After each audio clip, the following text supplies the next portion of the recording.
Закохана у волю, закохана в життя, зазнала і недолю, терпіла забуття. Так хочу сонцем гріти, цвісти для всіх людей, вогнем завжди горіти в серцях своїх дітей.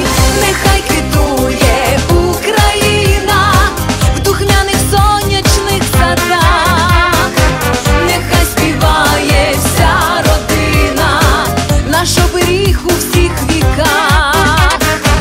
Привітною хай буде доля, не буде заздрості і зла. Цінуймо, браття, нашу волю, нам треба жити для добра.